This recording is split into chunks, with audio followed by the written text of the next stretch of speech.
Bien,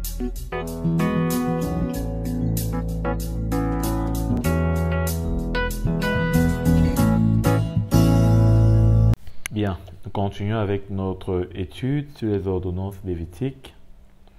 Et nous avons vu dans la dernière session, n'est-ce pas, ce qui concernait la lèpre.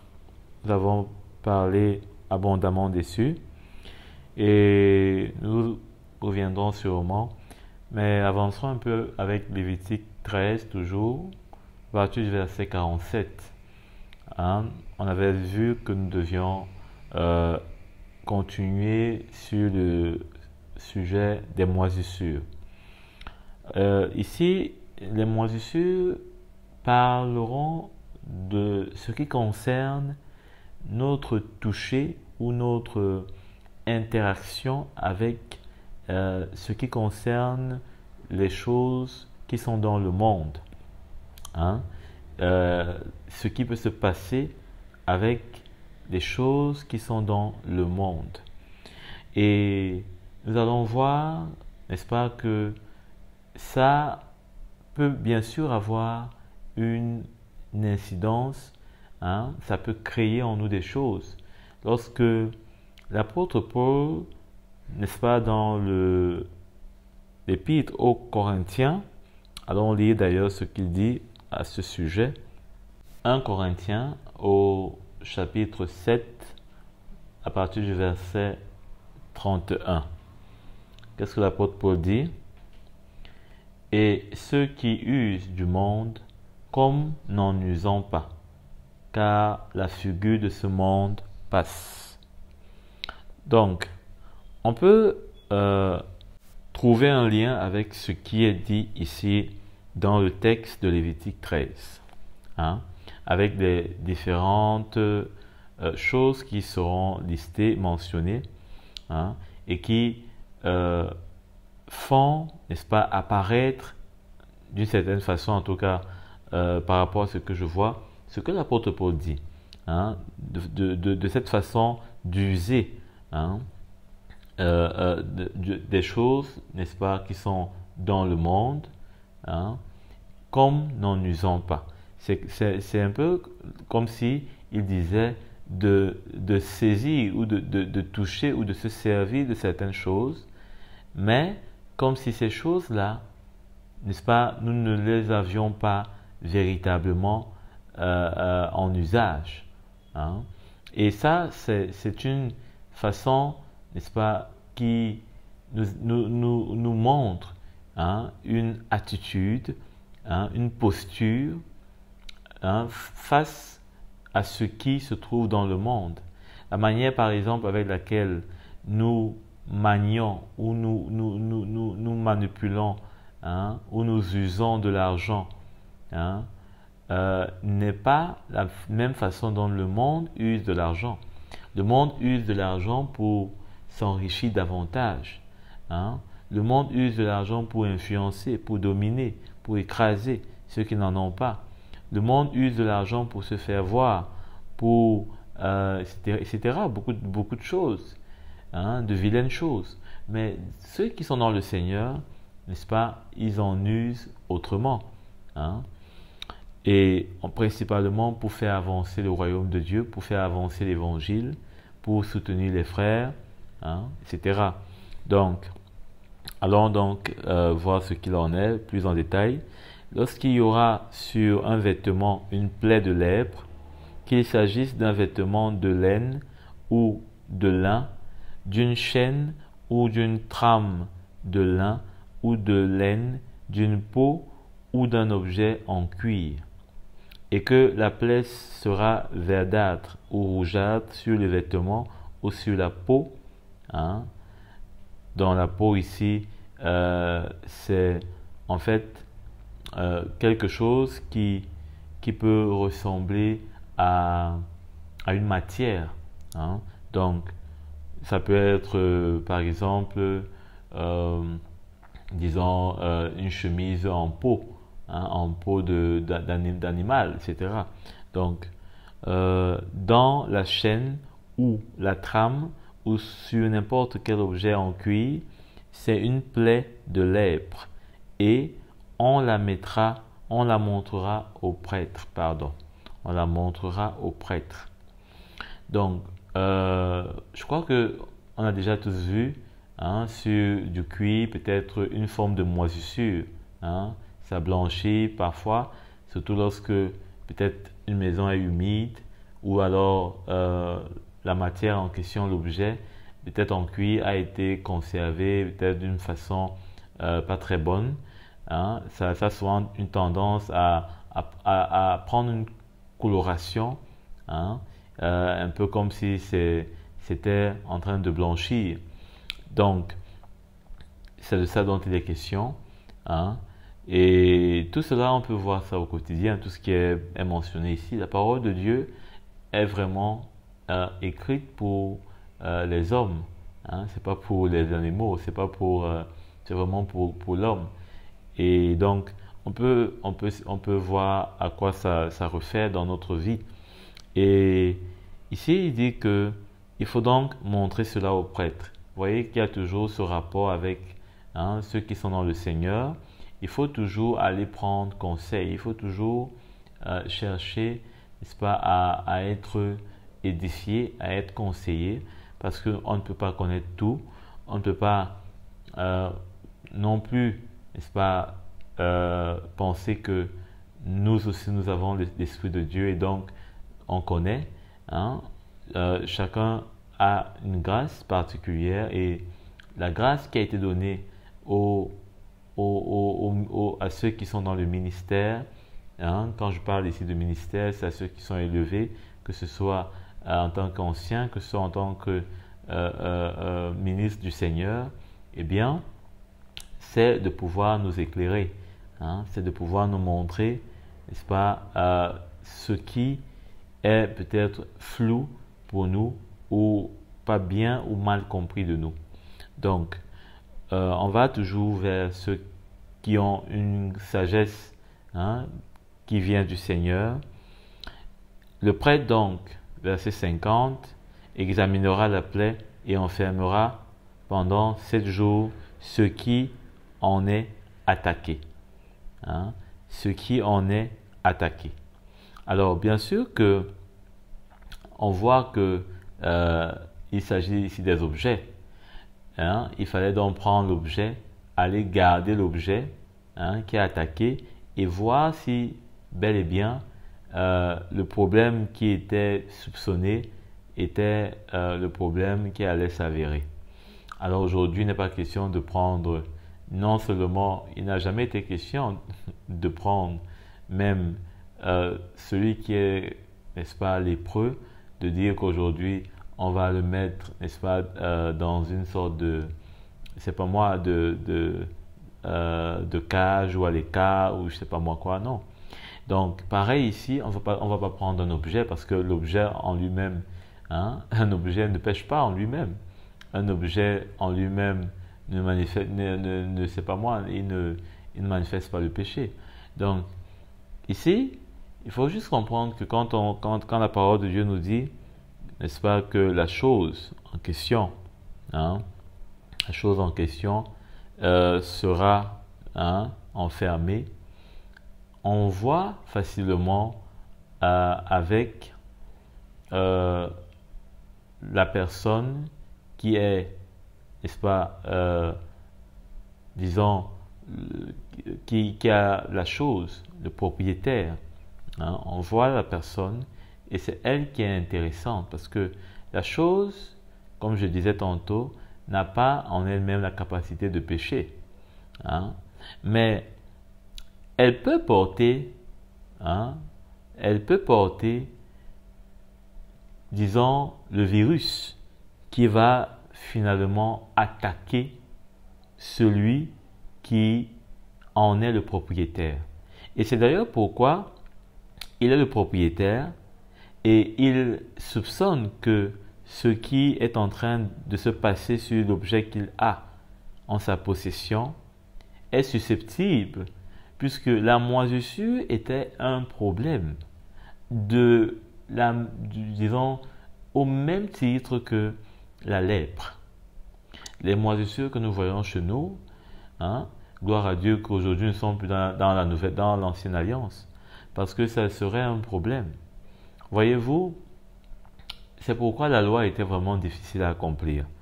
Parce que chaque chose pouvait être un problème et une occasion vraiment d'expérimenter la colère de Dieu.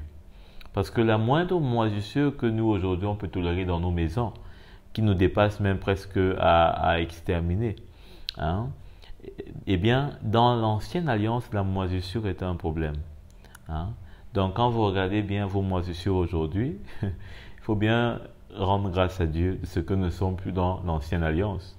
Parce que même ça, c'était un problème. Vous voyez vraiment comment on est, je peux dire, chanceux. Parce que vraiment, c'est dommage qu'aujourd'hui, on ait des personnes qui cherchent à retourner dans l'ancienne alliance, à vivre selon la loi de l'ancienne alliance, à importer même l'esprit de l'ancienne alliance dans l'Église et dans la nouvelle alliance donc, et pourtant, hein, on n'a pas l'idée de jusqu'où cela peut être fatal pour nous. Hein, parce que non seulement nous ne connaissons même pas souvent la loi, hein, mais en plus, aujourd'hui dans la nouvelle alliance, n'est-ce pas, la loi, nous ne pouvons pas l'appliquer, puisque la parole de Dieu dit que malheur à celui qui cherche, malédiction est sur celui qui cherche à trouver la justice par les œuvres de la loi.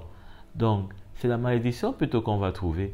Et on ne peut même pas, puisque en plus de cela, on va se retrouver en train de ne pas accomplir toute la loi. Et finalement, ça sera encore un problème.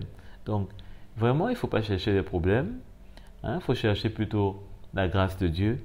Et la grâce de Dieu est là pour nous amener à accomplir la justice, n'est-ce pas, du Seigneur, sans les œuvres de la loi, mais avec les œuvres de la grâce. Amen. Donc, et partant, n'est-ce pas, on accomplit toute la loi, puisque en accomplissant la justice de Dieu par l'Esprit de Dieu, dans la liberté, dans la grâce de Dieu, eh bien, ce que la justice de la loi demandait est également accompli. Et donc, on fait en un coup, on réussit à satisfaire, n'est-ce pas, au Seigneur. Du reste, n'est-ce pas, c'est pourquoi nous faisons cette étude, afin de comprendre que la loi recherchait une justice, mais nous, aujourd'hui de la Nouvelle Alliance, ne sommes plus et n'avons jamais été, n'est-ce pas, de ceux qui devaient accomplir cette justice. C'est les Juifs. Et même les Juifs aujourd'hui sont, n'est-ce pas, libérés de ce fardeau. C'était un véritable fardeau. Quand vous regardez jusqu'où on a commencé, et nous sommes à peine à la 100e ordonnance, vous voyez que c'est vraiment déjà difficile. Donc, celui qui va donc soupçonner, par exemple, nous allons voir même le cas d'une chaîne, lorsque la chaîne commençait déjà à rouiller. Vous voyez parfois sur des chaînes, ça prend une coloration noire. Pour le Seigneur, dans l'ancienne alliance, c'était déjà le péché. C'était déjà le signe de la corruption. En fait, la moisissure représente le signe de la corruption. Le signe de l'iniquité. C'est comme une gangrène, c'est comme un cancer qui est en train de manger, de manger votre cœur. C'est le péché qui se répand. C'est comme la lèpre. C'est comme la lèpre. Mais ici, il s'agissait des objets.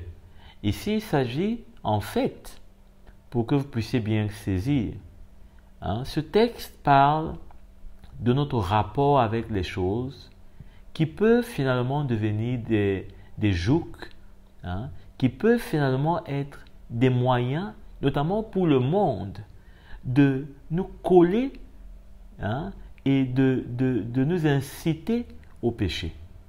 Hein, de nous inciter au péché.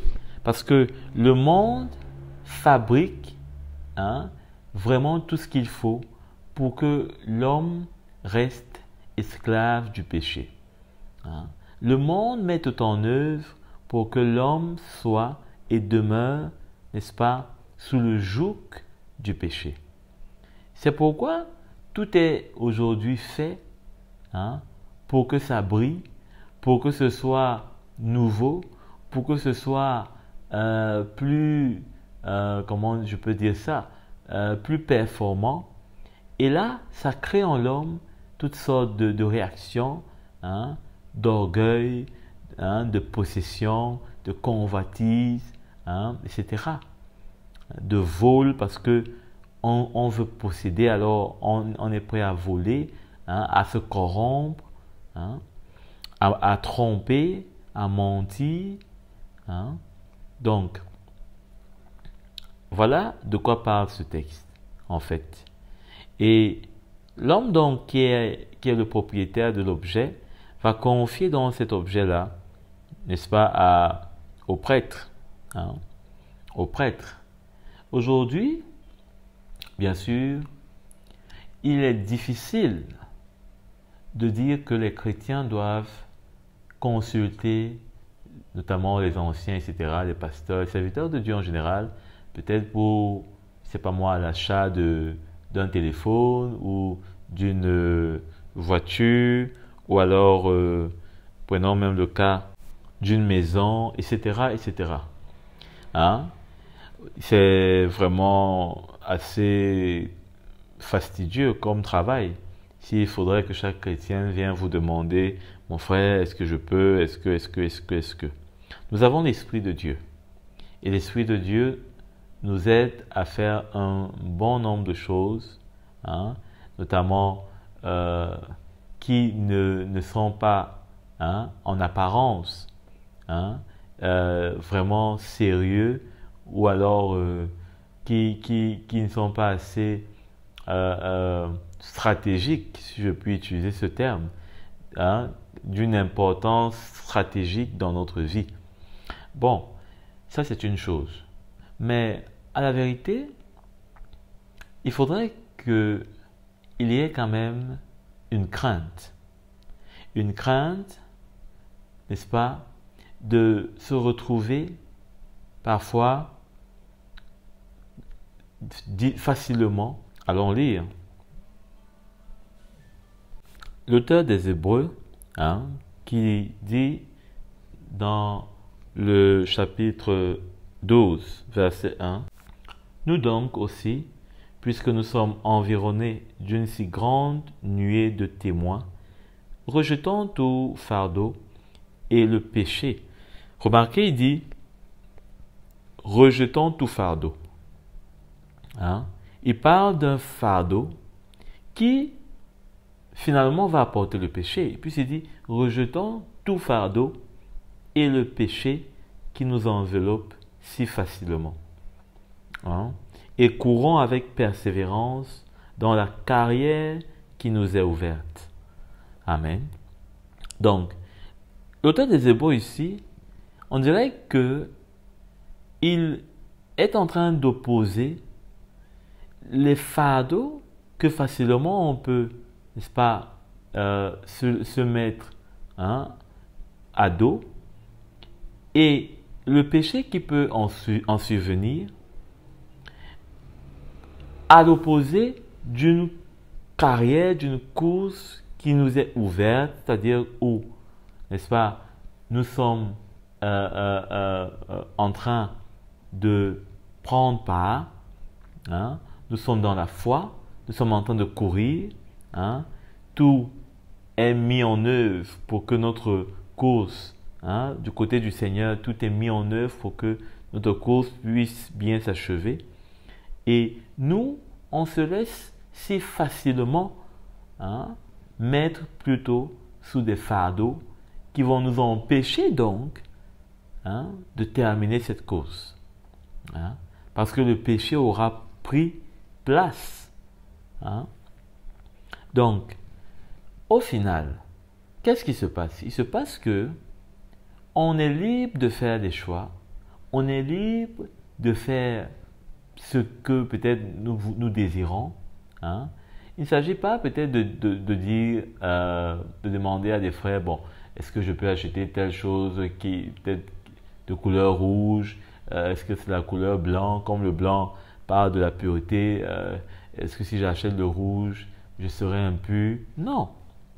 Mais il s'agit, n'est-ce pas, de vraiment être non seulement sensible à l'Esprit de Dieu d'abord, hein, parce que nous-mêmes, nous avons besoin de grandir, hein, de grandir dans cette sensibilité, hein, afin qu'on ne devienne pas des frères, des brebis qui sont bizarres, hein, et parfois même qui finissent par devenir vraiment amusantes, parce que à tout bout de champ, hein, pour chaque chose, on a besoin comme si on voudrait savoir. Non, ça c'est le signe de quelqu'un qui est paresseux, puisqu'il ne veut pas lui-même être, hein, responsable devant le Seigneur, et c'est très facile, hein, comme si pour celui qui va consulter, pour lui aussi c'était si facile que ça, de lui dire, de lui parler, de le conseiller.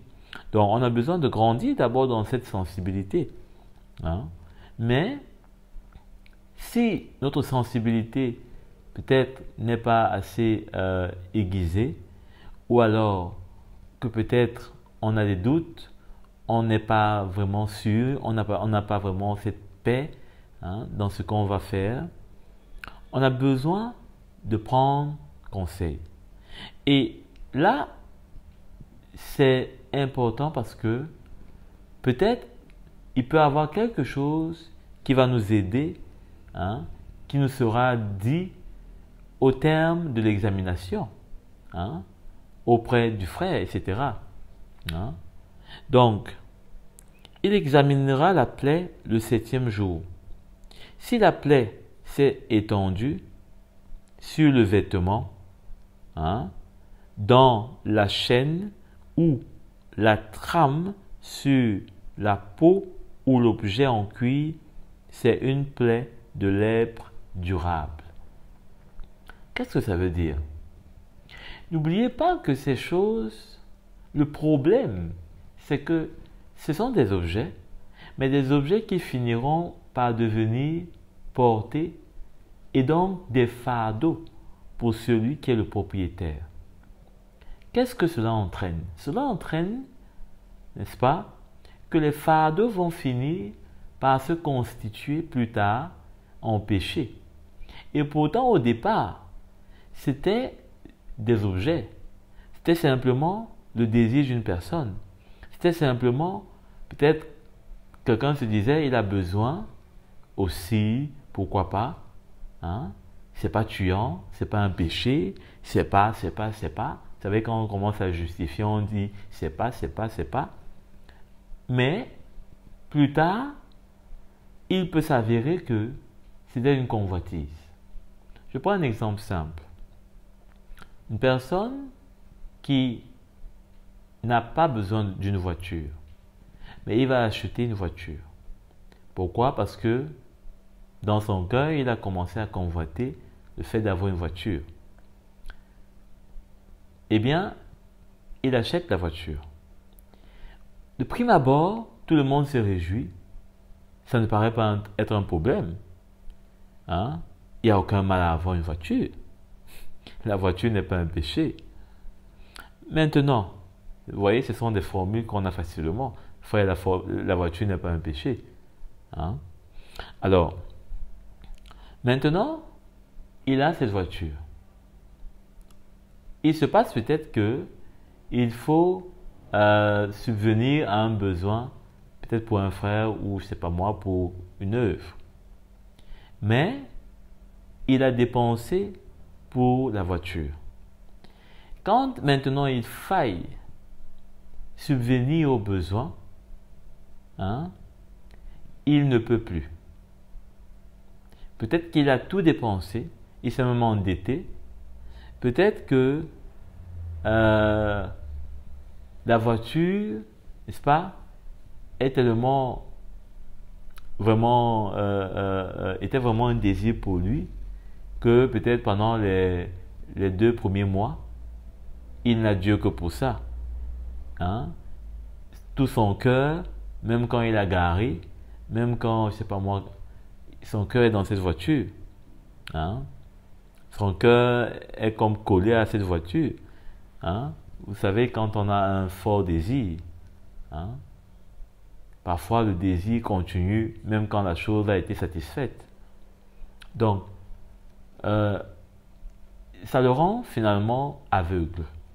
Hein? Il n'est pas sensible. Parce que son cœur n'est pas avec ceux qui sont dans le besoin. Hein? Ceux qui réclament son attention. Hein? Il est encore avec l'effet de la nouveauté. Hein? Il est encore avec ce qu'il doit. Hein? Parfois, quand on va l'appeler, il va dire tu sais que j'ai acheté une nouvelle voiture, j'ai même prêté, etc. Hein? Mais en fait, dès le départ, il n'avait pas besoin de cette voiture. Donc, voilà comment cette moisissure a pris sa voiture. Hein? Et finalement, ça le prend lui. C'est de ça dont il est question. Hein? Donc, il va se retrouver avec des choses qui sont dans le monde, dont il peut user.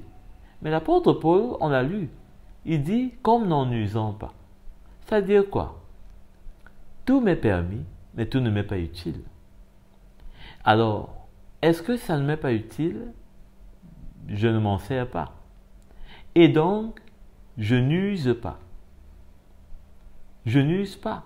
Mais c'est là. Mais je peux user. Hein? Peut-être même qu'un frère a une voiture. Peut-être je me suis entendu avec lui. Si peut-être il faut aller au travail. Peut-être moi-même, je n'ai pas besoin forcément d'en avoir, mais c'est pas moi. Hein? On prend des taxis, etc. On en use d'une manière ou d'une autre. Mais il ne faut pas en user quand il n'y a pas nécessité. Il ne faut pas en user lorsqu'il n'y a pas un besoin réel, manifeste et substantiel. Hein? Parce que sinon, le désir ou alors même la raison justifiante de notre désir peut finir par devenir de la moisissure. Et c'est pourquoi le temps va laisser montrer ça. Le temps va manifester ça. Le temps va prouver qu'en fait, il n'y avait rien. Hein? C'était la moisissure. C'est pourquoi on ne peut pas juger facilement de ces choses, notamment un frère qui vient vous dire j'ai acheté une voiture ou bien, je sais pas moi, une nouvelle télé, peut-être il en a déjà 6 dans sa maison, vous vous demandez bien mais pourquoi il a encore acheté une nouvelle télé, il a déjà 5 télés. Il peut justifier, il peut vous dire mais ça, tu sais quoi, pour les enfants, etc. et tout. On peut justifier toujours. Mais le temps va montrer. La moisissure va s'installer. Peut-être que ça va devenir une distraction. Hein, notamment pour les objets des écrans. Hein. Ça va commencer à être une distraction de trop. Hein, et ça va peut-être devenir même comme un mur de séparation. Hein. Vous savez, le fait que les enfants aient leur télé là-bas, les adultes leur télé là-bas, peut-être les invités leur télé là-bas, ça crée plutôt comme des murs encore dans la maison. Hein?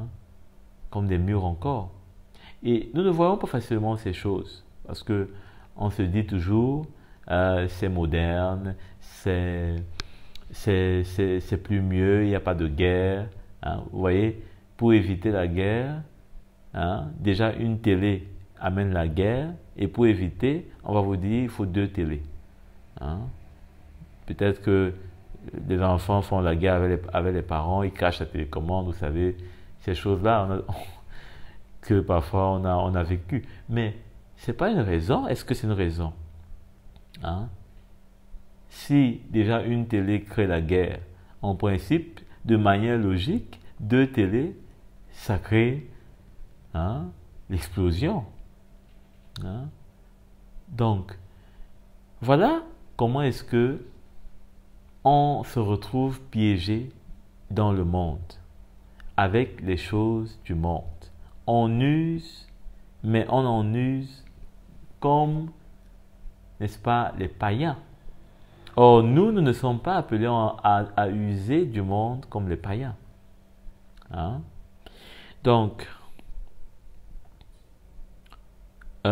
l'objet est impur.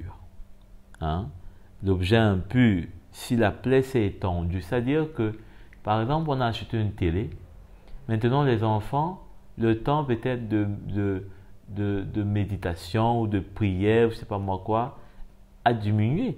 Parce que la télé, quand elle entre avec comme un programme de jeux, de distraction. Aujourd'hui, il y en a plus d'un millier de chaînes. Si vous avez les moyens, vous pouvez les avoir. Imaginez, vous avez avec une télé 1000 chaînes. Si vous avez 3, ça fait 3000 chaînes. Donc, finalement, il y en a pour tous les goûts. Et on peut se distraire à volonté. Donc, il y a des choses forcément qui vont nous échapper. Par exemple, s'il faut prier, ou bien manger, ou bien ensemble, etc. Bref, si on ne fait pas attention, si on n'est pas rigoureux, si on ne met pas de l'ordre, notamment avec les enfants dans la maison, eh bien tout va aller, n'est-ce pas, d'une manière désordonnée. Et cela ne va pas servir la foi qui nous anime, la foi que nous sommes censés édifier, la foi que nous devons, n'est-ce pas, porter et transmettre à nos enfants et transmettre à ceux qui sont dans notre maison, etc. Donc il y a ce problème, cette moisissure. Et c'est facile aujourd'hui, avec le monde qui est de plus en plus, n'est-ce pas, digitalisé. Chacun a un téléphone. On est à la maison, on n'arrive pas à se parler. C'est dans les téléphones qu'on communique. Chacun a sa tête baissée. Ça peut arriver. Ça ne veut pas dire que maintenant il faut jeter les téléphones. Mais il faut juste comprendre ce qui nous est montré ici. Ce qui nous est montré. Et ce qui nous est montré ici, c'est que par les choses que nous pouvons avoir en notre propriété, cela peut devenir un joug, un fardeau, et commencer à apporter la moisissure dans notre vie. Alors que notre vie était pleine de la présence de Dieu, à cause maintenant d'un petit téléphone qui est apparu il n'y a même pas plus de 20 ans, on se retrouve peut-être, peut-être moins, disons moins de 35 ans, quoi. En tout cas, ce qui est sur moins de 50 ans. Donc, aujourd'hui, je parle des smartphones. Aujourd'hui, nous avons toute cette connexion, toute cette digitalisation. Mais il faut faire attention. Parce que vraiment, ça, c'est un problème aujourd'hui. C'est un problème. On peut dire tout ce qu'on peut dire, que c'est un bon moyen également pour l'évangile de circuler, pour s'édifier. On peut suivre une prédication, etc. On peut dire beaucoup de choses pour montrer l'intérêt et le bénéfice de tout cela. Mais il ne faut pas oublier que le piège peut facilement se refermer sur nous. Si on ne prête pas attention de vérifier qu'il n'y a pas la moisissure à travers ces choses qui entrent dans notre vie. Parce que quand vous avez un sac, peut-être en cuir, c'est pas moi quoi, un vêtement etc. Des choses peut-être de luxe, de valeur.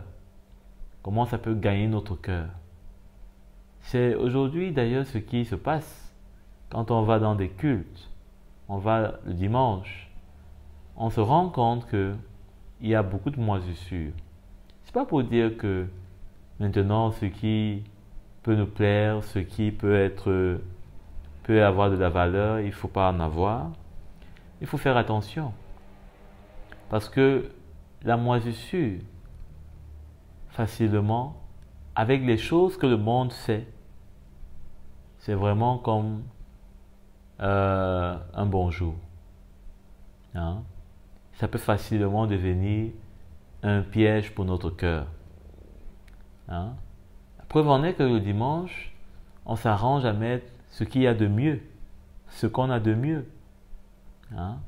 On s'arrange à mettre ce qu'il y a de mieux. Bien sûr que quand on va dans la présence de Dieu, on ne devrait pas aller débrailler. On ne peut pas adorer un grand Dieu. Mais ce qui est vrai, c'est que s'il y a bien une chose qui intéresse le Seigneur en dernier, c'est notre apparence vestimentaire. C'est ce qu'on porte. Du reste, qu'est-ce qui est, n'est-ce pas, encouragé aux femmes par l'apôtre Paul? Il dit comment est-ce qu'elles doivent se parer, non pas avec des bijoux, des choses qui sont ostentatoires, mais avec, n'est-ce pas, une soumission. Allons d'ailleurs lire cela, pour voir comment est-ce que, notamment la femme, peut se parer, peut avoir des objets comme ceux qu'on est en train de voir, sans qu'il y ait de la moisissure dessus, mais plutôt la vie du Seigneur et user de cela dans l'intelligence et avec un cœur pur qui donne gloire au Seigneur. Allons voir cela. Dans 1 Timothée, chapitre 2, à partir du verset 10, il est écrit « Mais qu'elle se pare de bonnes œuvres, comme il convient à des femmes qui font profession de servir Dieu. » Amen. Voilà comment est-ce que la moisissure ne va pas prendre les choses que nous avons et donc conquérir notre cœur. Voyez toutes ces choses. Le but, c'est de conquérir notre cœur. Quand le monde fabrique des choses de luxe, des choses qui sont comme précieuses, que lorsqu'on possède, on se voit comme étant grand, on se voit comme étant quelqu'un qui n'est pas le dernier. Eh bien, l'objectif, c'est que non seulement on perd les ressources que le Seigneur nous donne, on les perd parce qu'on les utilise d'une manière désordonnée, d'une manière qui n'est pas de la sagesse de Dieu, et on enrichit le monde, on appauvrit le royaume de Dieu. Et ça, c'est des choses dans lesquelles nous devons grandir, parce que ce n'est pas évident. Il y a souvent un dilemme qui se pose entre la nécessité véritable et simplement le désir de posséder. Le désir de posséder. Alors, comment est-ce que on va pouvoir discerner? Déjà, il faut grandir. Il faut être sensible au Seigneur.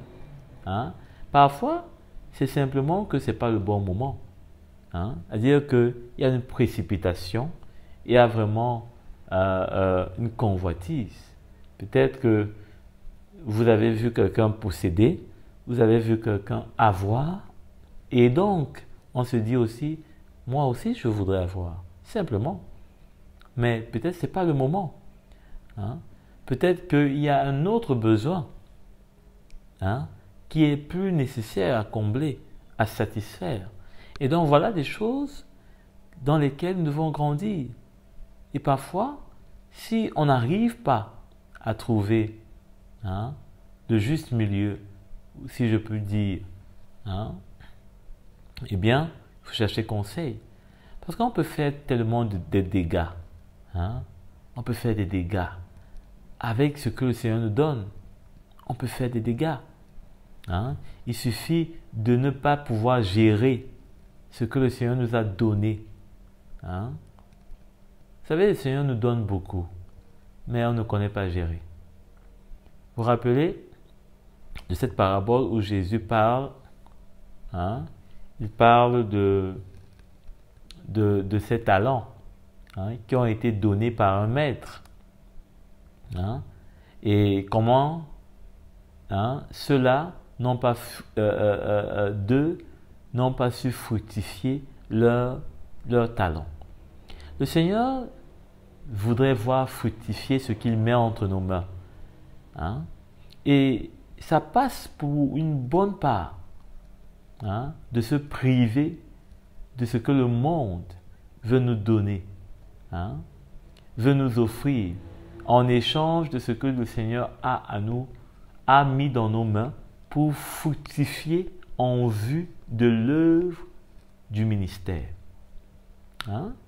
En vue de l'œuvre du ministère, parce que nous tous nous sommes appelés à servir le Seigneur, à servir dans sa maison, à être, n'est-ce pas, dans son royaume. Hein? Quand il a dit qu'il a fait de nous un royaume de sacrificateurs. Les sacrificateurs étaient des serviteurs dans le temple. Hein? Donc, on ne peut pas dire qu'on est des sacrificateurs, mais ne pas pouvoir être, hein, ceux-là qui vont pouvoir servir avec ce qu'ils ont dans leurs mains. Ça, c'est être plutôt des voleurs. Hein? Des voleurs. Donc, il faut faire attention. Et l'ennemi connaît cela. C'est pourquoi les entreprises, hein, n'arrêtent pas de créer, d'innover. Et ce qui est amusant, c'est qu'ils prennent ce qu'ils ont fait hier, ils changent de couleur, ils changent de forme et ils le reservent ça plus cher. Hein? À peine hier, on est passé des téléphones qui étaient clapets, donc qui se fermaient en deux. On est arrivé au téléphone qui ne se ferme plus en deux. Maintenant, il est tout plat. Hein? Après, c'est devenu la concurrence au plat le plus plat, au téléphone le plus plat. Hein? Après, c'est devenu la concurrence du téléphone le plus long. Hein? Après, c'est devenu finalement même, on ne connaît même plus quelle est la vraie concurrence. Maintenant, aujourd'hui, hein, on voit que ça revient avec toujours l'écran tactile, mais maintenant avec la forme clapet. Hein? Comme si on se demande bien, mais pourquoi est-ce qu'on avait d'abord, hein, pourquoi on est quitté du clapet, on est maintenant arrivé, hein, à ce qui est tactile, à l'écran tactile. C'est à se demander, mais dans quel jeu est-ce qu'on est embarqué? Donc, je vous parle de cela, et bien sûr, vous pouvez le voir. Hein? Il y a plus les publicités passent et autres. Hein?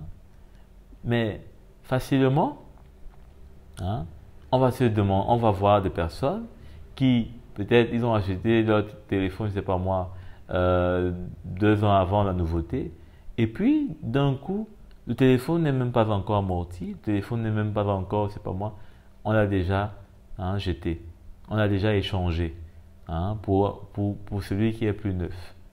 Et parfois, celui qui est plus neuf coûte peut-être 10 fois plus cher même. Hein? Donc, on est finalement à la merci de l'ennemi dans ce monde. Et on ne se rend pas compte. Parce que tout est coloré, tout est doré, hein? Tout est fait pour briller. Hein? Tout est rendu d'une façon vraiment qui attire le regard. Hein? Et les dégâts, quand on voit comment est-ce que le vol est multiplié, c'est parce que les gens convoitent. Hein? Les gens convoitent ce qu'ils ne peuvent pas avoir. Alors ils préfèrent voler. Hein? Et tout ça, le monde fabrique cela. Hein? Le monde crée cela. Hein? Et quand nous, en tant qu'enfants de Dieu, on se laisse aller à ça, on se retrouve dans le péché. Et c'est là que cela est dangereux. Parce que le péché va finir par nous conduire à la mort. Hein? Qui sait jusqu'où on peut aller rien que en convoitant des choses peut-être qui ne sont pas à notre portée. Hein? Qui sait? Le mensonge va entrer, le vol va entrer. Hein? Et après, c'est le péché. Parce que quand on est passé par le mensonge et on a volé, peut-être pour acquérir quelque chose qui n'était pas à notre portée, dont on n'avait même pas vraiment besoin, eh bien, il ne faut pas être surpris qu'on tombe dans le péché. Parce que tout cela va concourir à nourrir notre chair et puis à faire tomber la chair dans des choses qui ne glorifient pas le Seigneur. Donc on doit faire attention. Voilà le contexte résumé de ce texte. Et qu'est-ce qu'on ne peut pas dire? Est-ce qu'on ne peut pas dire que ce qui est mentionné ici est vrai? On le vit chaque jour, on le vit depuis des années.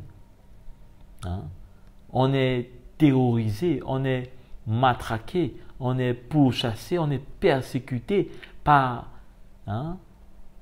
tout ce qui est nouveau, tout ce qui aujourd'hui, et c'est plus facile. Vous pouvez acheter quelque chose avec votre téléphone à distance. Ça vient vous trouver dans les heures qui suivent. Il faut vraiment faire attention parce que on est tenté de toutes parts. On est séduit. Vous avez déjà 2 tasses chez vous, 3, 5, 10, 15, 20. Mais parce que peut-être il y a une nouvelle tasse qui a une forme avec des fleurs et peut-être, je ne sais pas moi quoi, une marque peut-être très connue. Alors là, on dirait que les 50 tasses qui sont chez vous ne servent plus à rien. Vous voyez, c'est comme ça qu'on est séduit. Et c'est de ça dont la parole de Dieu nous met en garde. Et plus le temps passera, plus cela sera fort et difficile de résister. Difficile de résister. C'est vrai qu'on peut se faciliter la vie. On ne peut pas dire qu'on doit rester en arrière. Mais on doit vraiment se faire violence.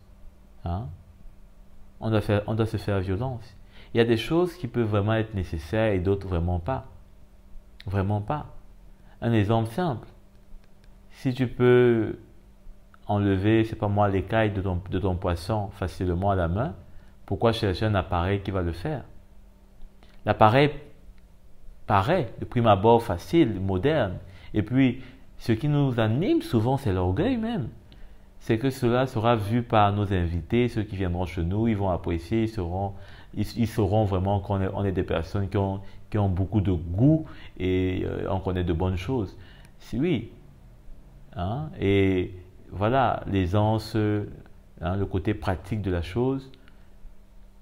Mais le problème, c'est que est-ce que cela ne diminue pas notre efficacité à contribuer dans le royaume de Dieu pleinement?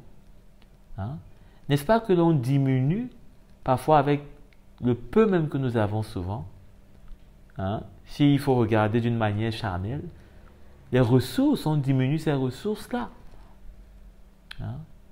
Et après, on est surpris de voir que l'Église a des besoins. Et ces besoins ne sont pas comblés.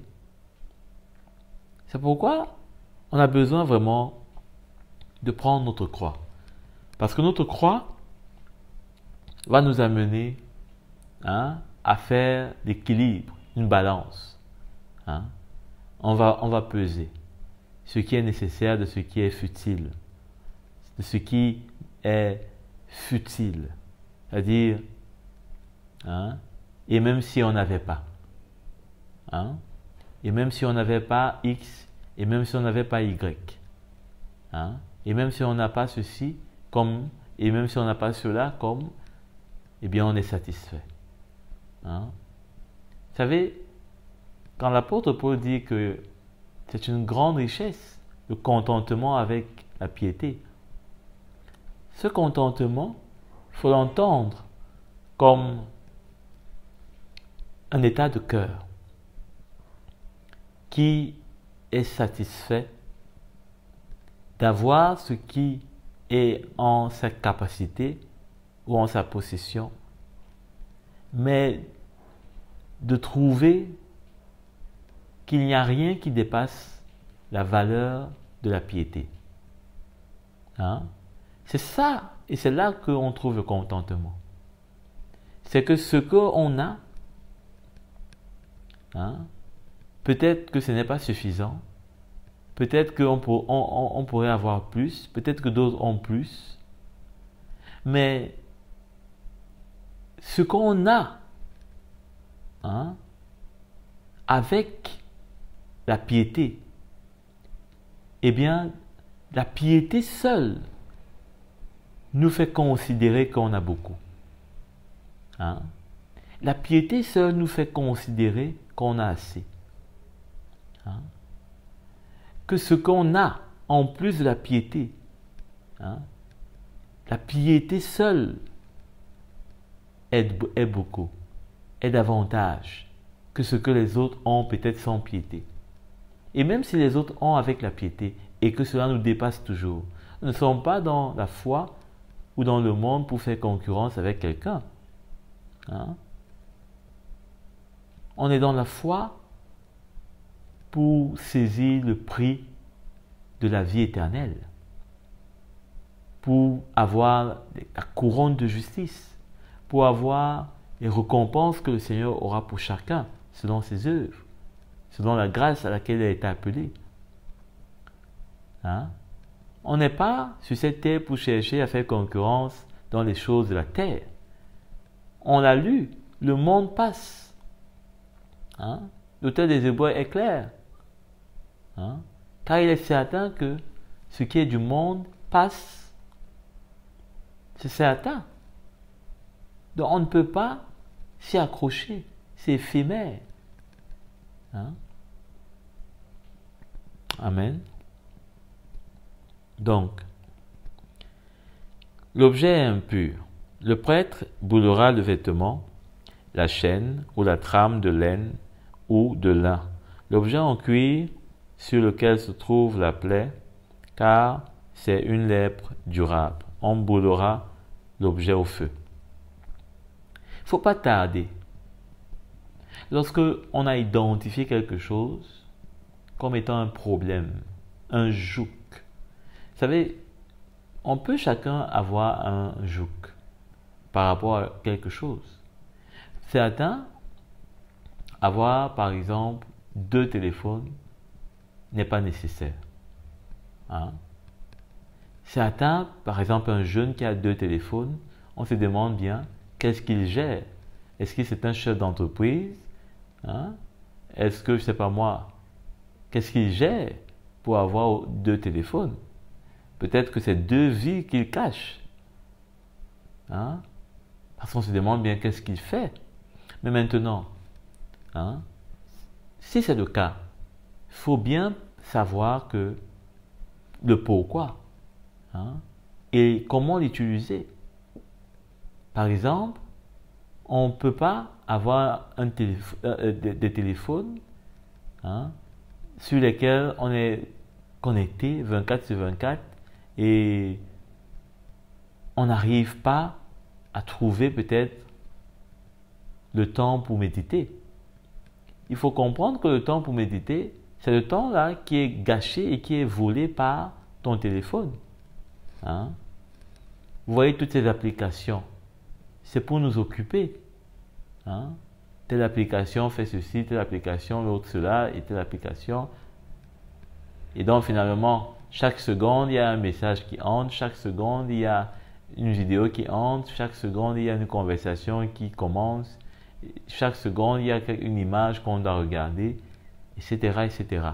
Sans ajouter qu'il faut commenter, sans ajouter qu'il faut liker, il faut partager. Et quand on partage, on commente encore. Et quand on commente, on répond aux commentaires, etc. Vous voyez que c'est comme ça que l'on est finalement dans la moisissure. La vie spirituelle n'est pas nourrie. On ne s'enracine pas, on ne s'encourage pas, on ne remplit pas notre lampe avec la présence de Dieu, mais on gaspille plutôt, n'est-ce pas, la vie du Seigneur. On est asséché comme un puits et finalement, c'est normal que l'on soit dans la défaite. C'est normal que le péché soit installé durablement dans notre vie. C'est normal que finalement, on soit vraiment pas excité à prier. Et quand on prie même, on dit 2 phrases, Seigneur, merci, Alléluia, Amen. Avant même de dire Amen, vous connaissez ce genre de prière, ou avant de dire même Amen, on dort déjà. Notre langue pèse, on ouvre la bouche, on bâille, les yeux grattent. Ça, c'est le signe même que la chair est à l'œuvre et que l'Esprit de Dieu n'a pas de place, n'a pas de place dans notre vie. Il est mis de côté. La chair nous rend lourds. On n'arrive même pas à prier. Quand on nous appelle pour prier, ça nous énerve. On n'a pas le goût. On ne ressent pas l'importance. On n'a même rien à dire au Seigneur. Parfois on dit, Seigneur, tu connais tout. Oui, mais il connaît tout, mais la prière fait partie des offrandes qu'on donne au Seigneur. La prière est une offrande. Donc, s'il connaît tout, ça veut dire comme si on voulait dire, ben, tu as toutes des offrandes, pourquoi encore te donner des offrandes? Donc, il faut faire attention. On a vraiment une légèreté dans notre vie aujourd'hui que seul le Seigneur peut nous donner vraiment de changer cela. Parce que tout dans notre vie aujourd'hui nous amène paradoxalement, alors même que la présence de Dieu dans l'Ancienne Alliance était quelque chose qui était comme une fête, une célébration, ce n'était pas évident. Mais aujourd'hui, nous qui avons accès par le Seigneur, en tout lieu, en tout instant, en tout moment, nous ne bénéficions pas de cela. Nous négligeons cela. Donc, il faut faire attention. Il ne faut pas hésiter à brûler. Ça ne veut pas dire que si vous avez votre téléphone, vous devez le brûler ou le casser ou je ne sais pas moi quoi. Ça veut dire simplement qu'il faut amener cela devant le Seigneur. Amener cela devant le Seigneur. Seigneur, j'ai besoin de ton aide. Et prendre, n'est-ce pas, non pas des résolutions, mais mettre de l'ordre. Faire de l'ordre dans les affaires qui peuvent, n'est-ce pas, nous distraire, laisser entrer la moisissure, le péché, une vie de la chair. Ne pas hésiter à mettre des choses sur pause, à arrêter, peut-être même à vendre. Ça peut aussi être de sport. Peut-être que le matin, vous vous levez, c'est le sport, en soirée, c'est le sport, et puis après, on est fatigué. Faire attention. Aujourd'hui, il y a beaucoup de choses qui essayent de voler le temps du chrétien. Vous savez, le temps du chrétien est précieux. Le Seigneur a des projets et le temps est ce qui nous met sur la route. L'un des aspects qui nous met sur la route des projets qu'il va accomplir dans notre vie. Et si on ne prend pas le temps pour se consacrer au Seigneur, pour que les projets qu'il a pour nous s'accomplissent, si on ne se consacre pas, parce que se consacrer veut dire prendre du temps à part. Si on ne prend donc pas du temps à part, ça ne veut pas dire que maintenant on va quitter, on passe une montagne ou alors il faut jeûner 24 sur 24 pour dire que non. Cela part d'un état de cœur, hein, qui se consacre, hein, à chercher le Seigneur, à être dans les choses du Seigneur. Hein. Même si on touche à ce qui est du monde, peut-être qu'on visionne, peut-être c'est pas moi quoi, mais on sait que ça a une part. Hein. On ne peut pas visionner pendant, c'est pas moi, hein, 12 heures de temps. Peut-être que vous regardez des films. Vous savez, aujourd'hui, c'est facile. Il y a des films de 3 heures, de 3h30. Hein? Vous regardez peut-être 3 films et vous êtes déjà à plus de 9 heures de temps perdu. Perdu. Imaginez-vous, 3 heures de temps. Hein? Vous regardez des films, 3 heures. Vous savez que dans la distraction, le temps passe. Le temps passe. Mais quand on est occupé à travailler, c'est vrai que le temps passe aussi, mais on voit le bénéfice. Hein? Donc, qu'est-ce qu'on veut? C'est que le temps soit notre allié, c'est-à-dire que le temps soit avec nous, de notre côté, pour être bénéfique, ou alors que le temps soit contre nous, à savoir, il ne nous sert de rien et on le gaspille et finalement, on ne sème rien et donc on ne va rien moissonner de bon. Hein? Il ne faut pas hésiter à brûler, il ne faut pas hésiter à prendre des mesures pour qu'une chose ne soit plus un problème. Hein? Bien sûr que ce n'est pas avec un esprit de loi, hein? Parce que c'est pas peut-être en se disant, bon, je vais visionner peut-être 2 heures de temps uniquement et puis peut-être, non, non, non, non. Hein? Mais l'excellent moyen d'enrichir le temps avec des choses de l'esprit, ce n'est pas de couper ou de réduire ou de mettre c'est pas moi quoi, hein, des limites par rapport à certaines choses. Non. Si vous voulez remplacer une chose, comblez le vide de la chose par une autre chose. C'est pas en limitant ou en restreignant ou c'est pas moi. Hein? Donc il faut simplement investir du temps dans les choses du Seigneur. Hein? Dans les rencontres avec les frères. Hein? Où on peut être secouru. Où on peut recevoir une parole, une prophétie. Hein? Et là, on verra que finalement, c'est un enrichissement qui aura été dans notre vie. Et parfois même, en tout cas moi c'est mon cas, finalement, les choses du monde, par exemple si c'est un film, c'est pas moi quoi, et tout, les émissions, ça va devenir des instruments qui vont vous permettre de vous instruire et de voir d'ailleurs même les plans et les projets de l'ennemi. Hein?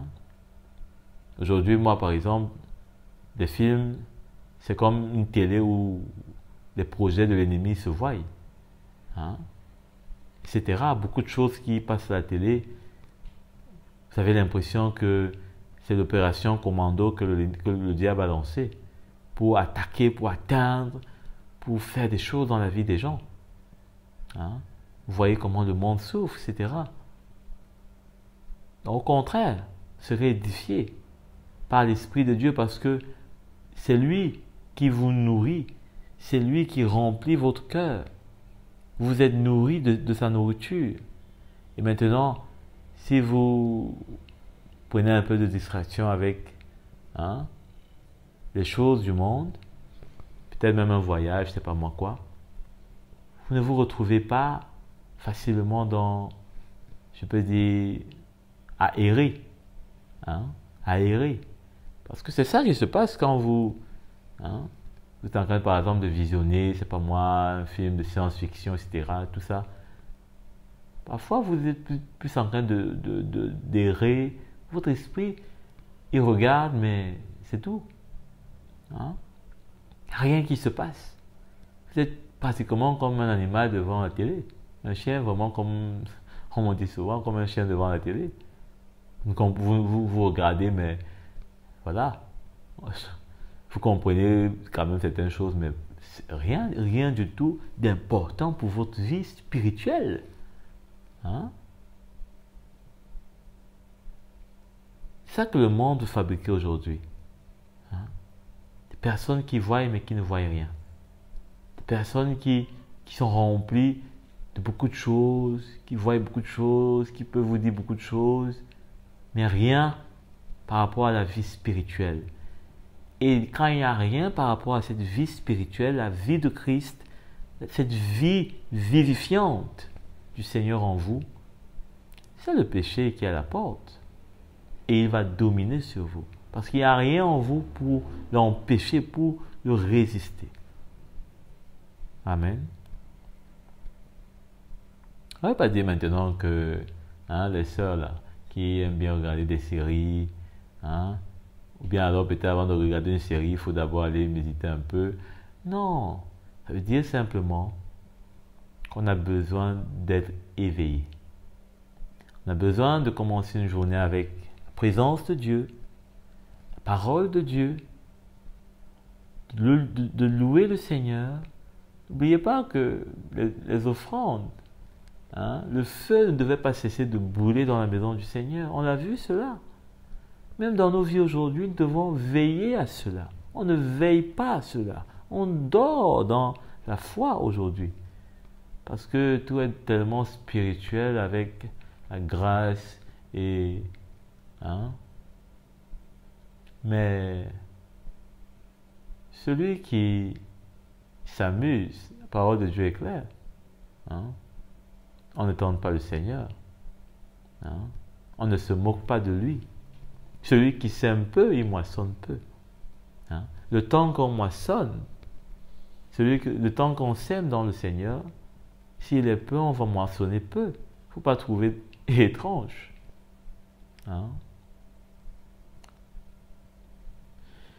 Donc, mais si le prêtre voit que la plaie ne s'est pas étendue sur le vêtement, la chaîne, les femmes aujourd'hui, vraiment, tout ce qui est bijoux, tout ce qui est... apparemment, on dit que les bijoux sont les meilleurs amis des femmes, c'est pas moi. Donc, en tout cas, les femmes aiment bien les bijoux. Mais il faut faire attention à tout ça. Parce que quand on a un là, vous voyez, avec la mode aujourd'hui, les réseaux sociaux, on a un bijou, ça ne suffit pas parce que c'est bleu. On veut porter un habit rouge, alors il faut chercher le bijou rouge. Tel autre jour, il faut chercher le bijou bleu. Bon, on veut marier avec le chapeau est vert. Bon, on va marier avec le chapeau vert, donc il faut un bijou vert là, même si on a déjà, bien aimé. Voilà des choses que le Seigneur voit dans nos vies. Et vraiment, je crois que ça donne plutôt vraiment une tristesse dans le Seigneur parce que quand on se retrouve, parfois on ne se voit même pas qu'on a autant de choses. Pourquoi? Parce que chaque chose là paraît pour nous nécessaire. Ça c'est pour tel vêtement, c'est pour telle couleur, je peux marier avec ça. Cela est beau et cela n'est pas mauvais, cela n'est même pas un péché de vouloir se marier, c'est pas moi des couleurs. Mais le problème c'est quand cela va déjà d'une façon où on n'arrive plus à s'arrêter.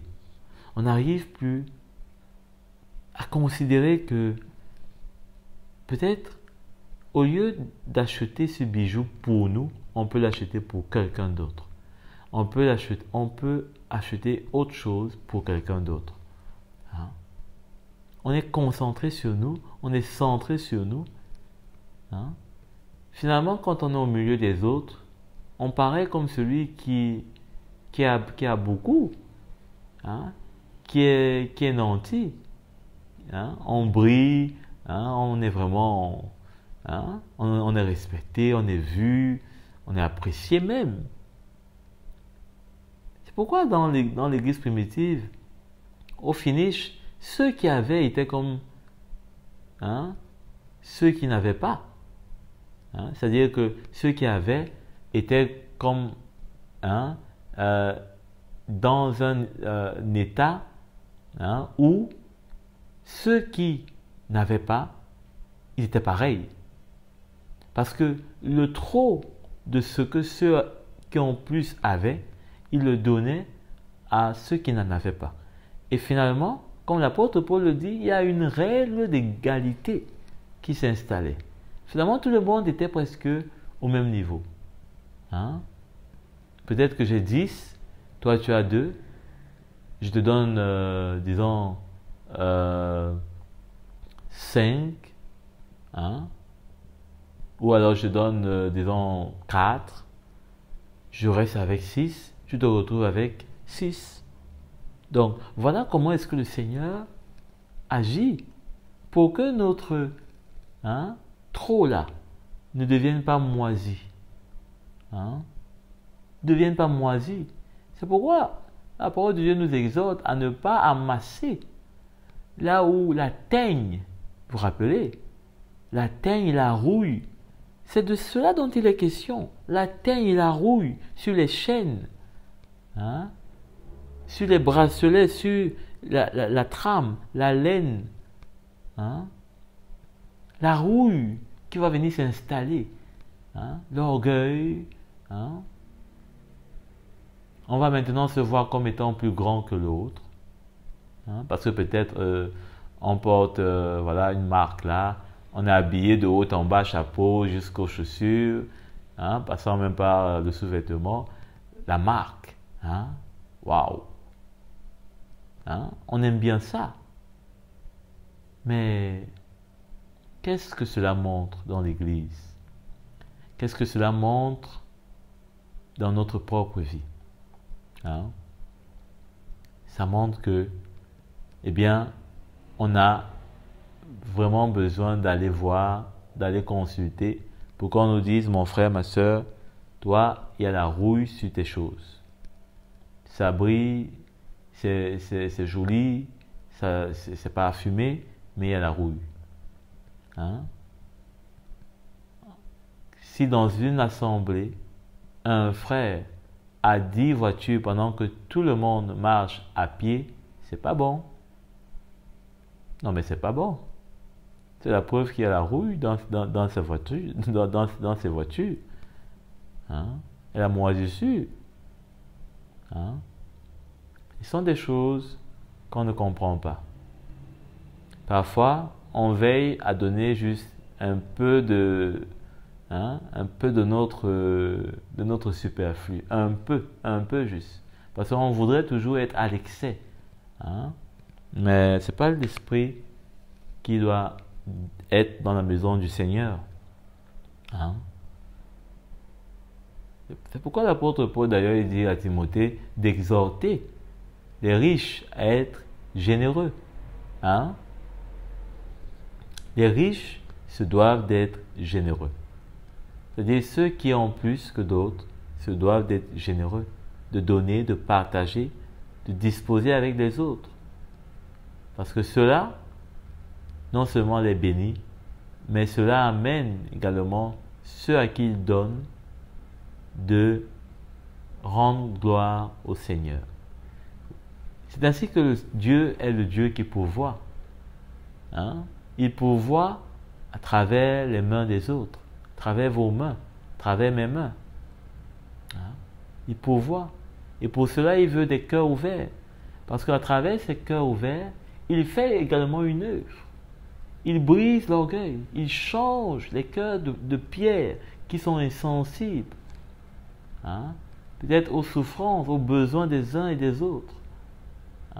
En cœur de chair, qui savent donner, qui savent partager, qui savent également enlever, soustraire de ce qui est leur. Donc, voilà ce que le Seigneur veut. Mais si le prêtre voit que la plaie ne s'est pas étendue sur verset 53, le vêtement, la chaîne, la trame ou l'objet en cuir, il ordonnera de laver ce qui est attaqué de la plaie et l'enfermera une deuxième fois pendant 7 jours. Le prêtre examinera la plaie après qu'elle aura été lavée. Si la plaie n'a pas changé d'aspect et ne s'est pas étendue, l'objet est impur. Si un frère, c'est pas moi, il a acheté des voitures, c'est pas moi quoi, j'ai rien contre des voitures, Ce qui est sûr, disons que le frère, pendant un temps, sa voiture était vraiment le centre de sa vie. Il manquait de peu qu'il y dorme. Et que on lui a parlé. Et que lui-même, il a vu sa misère. Mais peut-être qu'il n'a pas pris une autre attitude. C'est-à-dire qu'il reconnaît que oui, peut-être ce qu'on lui a fait comme remarque, bon, frère, mais toi, tu rentres toujours seul chez toi, tu ne connais pas demander aux autres, est-ce que vous voulez que je vous accorde la grâce, vous aussi, de faire reposer vos pieds, je ne sais pas moi quoi, etc. Mais il reconnaît juste, oui, bon, frère, c'est comme si ta voiture, là, toi. Et parfois, ces remarques, on les fait comme ça et quelqu'un ne prend pas garde. Apparemment, toi, ta voiture, là, on ne touche pas, on ne touche pas. Ah oui, oui, frère, tu sais, il y a le cuir dans ma voiture. C'est un peu besoin. J'ai lavé ça et puis, on a des raisons. On a toujours des raisons. Parfois, vraiment, on apprête d'avance. On lâche simplement ce qui est déjà en place et puis on lâche. Donc, le frère a compris, il a compris. Bon, il comprend souvent, on lui parle et tout, bon, lui-même, bon. Mais, prends pas d'attitude pour que ça change. La plaie est toujours là. La plaie est toujours là. Pour que la plaie parte, il faut que tu prennes l'attitude, le vide là. Si tu veux que la plaie parte, il y a un vide, donc il faut combler. Mais quand tu combes pas, la plaie est toujours là. Donc, tu es impur, c'est impur. Finalement, on ne parle plus, on regarde. On regarde. Voilà. On sait, chacun sait, bon. La voiture du frère, c'est pour le frère. La voiture du frère, c'est pour la famille du frère. C'est amusant parce que parfois, on se rend compte que ça devient des problèmes, vraiment. À la fin du culte, ça devient parfois même des bagarres. Tel frère sait que bon, ce n'est que tel frère et tel frère qui entrent, parce qu'il a un parcours, peut-être il ne faut pas que le parcours leur soit perturbé. Donc, même si c'est comment, ce n'est que ça, c'est linéaire, c'est telle personne on connaît, c'est telle personne qui entre dans sa voiture, et puis, bref, on sent que cette voiture devient vraiment, comment on peut dire ça, il y a la moisissure, la moisissure. Donc, ça cause parfois des problèmes. On commence à parler derrière, on commence à... Et puis voilà. Il ne faut pas beaucoup. Quand quelque chose devient la moisissure, ça commence à être vraiment... Il faut mettre des choses au clair. Et là, on voit que la chose est impure. On le brûlera au feu. Bon. On ne prend pas les voitures des gens pour les brûler. Ou alors quand ça a des accidents, on ne dit pas Seigneur, On ne dit pas ça. On ne se réjouit pas du mal. Hein. Celui qui se réjouit du mal, ça veut dire que le mal l'habite.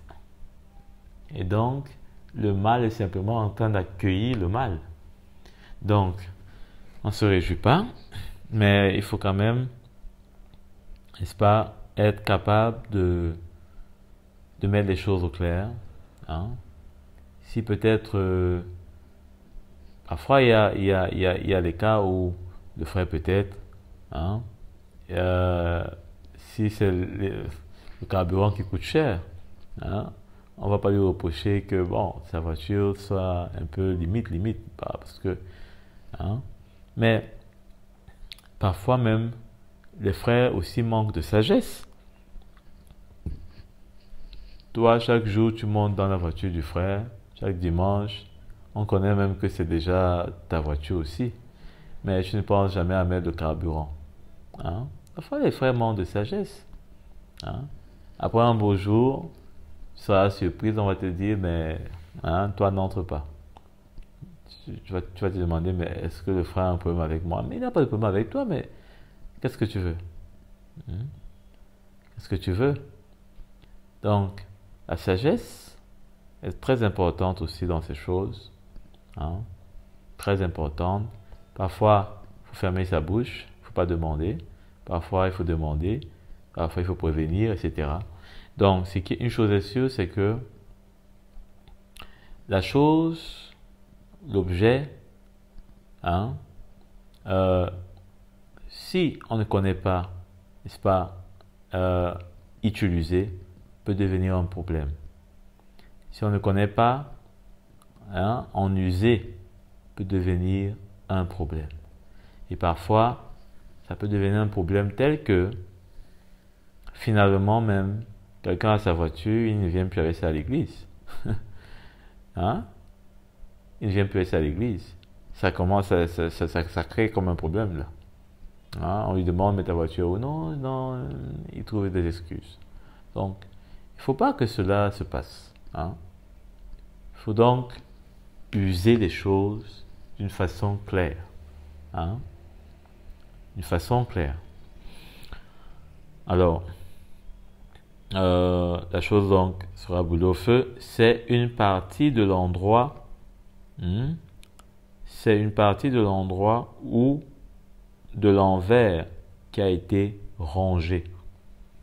Donc, qu'est-ce qui est dit ici? La chose en entièreté, dans sa totalité, n'est pas mauvaise. Hein? Peut-être qu'il arrive des cas où quelque chose n'est pas vraiment mauvais entièrement. Peut-être on peut voir que c'est l'usage ou tel comportement ou alors je ne sais pas moi quoi qui est peut-être dérangé, mais la chose n'est pas mauvaise vraiment quand on regarde, quand on examine. Et là, il faudra être capable de faire la part. Hein, et peut-être si hein, c'est un téléphone, peut-être au départ c'était utile, mais peut-être après, voilà, il faut savoir comment gérer. Hein. Verset 56 plutôt. Si le prêtre voit que la plaie est devenue pâle une fois lavée, il arrachera du vêtement ou de la peau, de la chaîne ou de la trame. Si elle paraît encore sur le vêtement, donc si ça a changé de couleur, c'est devenu pâle, il doit arracher. Hein, il doit arracher. Donc, quand quelque chose est vraiment déjà dangereux là, hein, si vraiment on sent soi-même que quelque chose devient un problème, il ne faut pas laisser la chose peut-être croire que le problème va se résoudre, hein, mais il faut vraiment chercher à extirper ce qui peut faire le problème, ce qui est le problème, afin que il y ait peut-être une solution et que la situation soit les meilleure. On brûlera au feu ce qui est attaqué de la plaie. Donc, il faut remarquer, c'est ce qui est attaqué de la plaie qui sera brûlé. hein, parce que la chose peut garder son importance, etc. Mais peut-être que c'est juste un aspect qui peut déranger. Et là, il faut faire attention. On prend un exemple simple. Tu achètes un téléviseur et quand tu mets les chaînes, tu te rends compte que il y a peut-être des chaînes là, ou bien le câble. Il y a peut-être des chaînes là qui posent problème. Hein? Eh bien, tu dois chercher simplement à verrouiller les chaînes. Peut-être, quitte même à demander qu'il y ait un changement. Mais tu ne peux pas laisser parce que tu vas dire ben, j'ai acheté la télé, j'ai pris le câble, bon ça vient avec. Et non, hein. Il faut veiller. Tu ne peux pas juste acheter la télé, tu mets les chaînes et tu ne veilles plus à ce qui passe, à ce qu'on regarde, à ce qui entre dans tes yeux, dans ton cœur. Non. Hein. Tu as acheté la télé, c'est bien, c'est pour distraire les enfants, ça les empêche aussi d'aller au dehors de trop. Hein. Mais il faut en plus veiller à ce qu'ils regardent. Est-ce que ce qu'ils regardent, c'est bon? Parce que sinon, c'est comme si tu vas devoir jeter l'eau avec le bébé. Or, on ne peut pas. Donc, il faut donc faire la part. Hein. Juste ce qui est attaqué par la moisissure, et là, c'est réglé. Hein. Ça demande donc, notamment pour les parents, beaucoup de vigilance. Hein. Parce que parfois, on offre des choses, on donne des choses. Par exemple, aux enfants, on lui donne un téléphone, il a réussi. C'est facile, c'est beau, c'est waouh. Hein. C'est appréciable. Hein. C'est encourageant. Mais après, on a des problèmes. On commence à appeler à minuit. L'enfant est braqué sur le téléphone. Donc, la rébellion entre et puis beaucoup de choses, on ne surveille plus et tout. Ce qui peut se passer derrière la vie, derrière l'écran. Donc, voilà. Hein, faut faire attention. La parole de Dieu est explicite, claire. Et c'est à nous simplement de nous mirer, de voir, de reconnaître et d'arranger, de mettre en ordre ce qui doit être mis en ordre. Hein? Vous voyez, ces choses, on n'en parle pas beaucoup. Peut-être dans les assemblées. Ou alors on en parle avec une sagesse un peu humaine. On essaie un peu d'apporter. Mais on n'a pas besoin de la sagesse des hommes. Parce que la sagesse de l'homme nous met dans les problèmes au contraire. Hein? La sagesse de l'homme nous met dans des problèmes.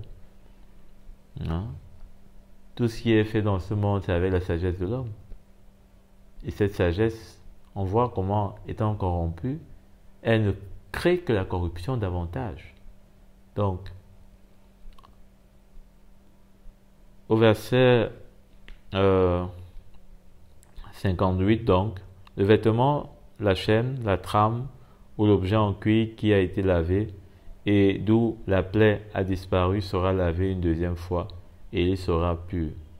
Donc, sera lavé une deuxième fois et l'objet, n'est-ce pas, sera pur. Hein? Il faut donc se rassurer, il faut donc être vigilant, toujours. Hein? Se rassurer. S'il dit le vêtement qui a été lavé et d'où la plaie a disparu sera lavé une fois et sera pur. Il faut se rassurer. Il faut laver encore. Il faut toujours se rassurer avec des choses qui sont dans le monde. Vous avez un téléphone, ça vous sert, c'est pas moi, à quoi? Hein?